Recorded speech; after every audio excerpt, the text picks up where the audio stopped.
सभी बच्चों को नमस्कार।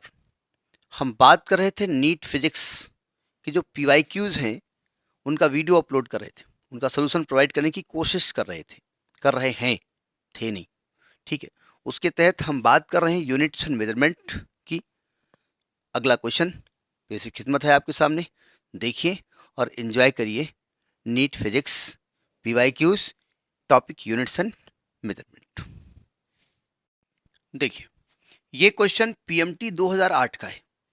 जब तक हम क्वेश्चन पढ़ते हैं तब तक आप पिक्चर देखिए, उसका एंजॉय करिए कि क्वेश्चन क्या बोल रहा है। क्वेश्चन कह रहा है कि if the error in the measurement of the radius of sphere, एक स्फीयर है, एक गोला है, उसका रेडियस मेजरमेंट करने में आपने गलती की है। कितनी की है? 2%। परसेंटेज में ही दे दिया, अच्छी बात है।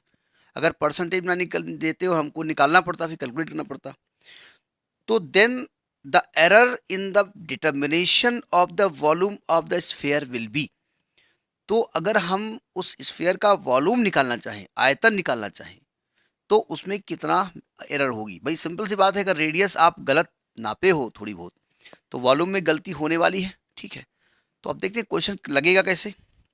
देखिए हमको क्या कहा गया है, रेडियस के मेजरमेंट में गलती दी है। मतलब रेडियस का मेजरमेंट में delta R upon R into 100 जब करेंगे तो ये पूरी गलती जो दी है वो दी है 2%। और वॉल्यूम में कह रहे हैं कितना गलती है, तो वॉल्यूम स्फीयर का क्या होता है? 4/3 पाई आर क्यूब। तो पहले तो आप फ्रैक्शनल एरर निकालते हैं, जिसको रिलेटिव एरर कहते हैं। तो आप डेल्टा वी अपान वी करते हैं। ऐसा करते वक्त क्या करते हैं, ये कांस्टेंट से कोई मतलब नहीं है, क्योंकि 4/3 तो आप मेजर नहीं कर रहे हो, तो वो हट जाता है। कैसे हटता है वो एक अलग तरीका, लॉग लेके डिफ्रेंशिएट करके कॉन्सेप्ट होता है, वो हम यूज नहीं कर रहे हैं। अब देखो आर की बात करें, आर की पावर 3 है, तो यूं कहिए आर की पावर 3 को आपको कैलकुलेट करने के लिए आर इंटू आर 3 बार करना पड़ा, 3 बार गुणा करना पड़ा, यानी 3 बार आपने गलती की। तो आर के मेजरमेंट में 3 बार गलती हुई, तो हम कहेंगे आर के मेजरमेंट में गलती हुई डेल्टा आर अपान आर, और 3 बार गुणा किया तो 3 बार गलती हुई। तो ये ना याद करके हम पावर को पहले लिख देते हैं, ये हम याद कर लेते हैं, ठीक है। तो ये तो आपका निकला फ्रैक्शनल एरर, भिन्नात्मक त्रुटि कहते हैं, फ्रैक्शनल एरर या रिलेटिव एरर।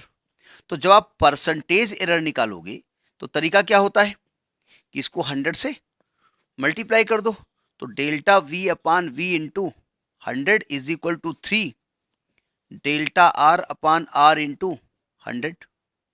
तो ये तो परसेंटेज एरर वी की हो गई, और ये 3 और आर की टोटल परसेंटेज एरर 2 दी है, यानी कि वॉल्यूम को मेजरमेंट करने में 6% की आप गलती कर रहे हैं।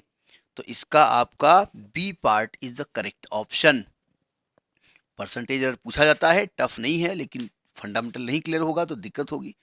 अगर ये इसको भी ना हो तो पहले चैप्टर तो पढ़ ही लेंगे आप ये मान के चला जाता है कि अगर स्टूडेंट तैयारी कर रहा है तो चैप्टर तो पढ़ा ही होगा उसका ना। तो दिस वाज द 2008, 8 है क्या 3 है, 2008 पीएमटी क्वेश्चन। हाँ ठीक है, 2008 का है, ठीक। Next in the next video. Thank you.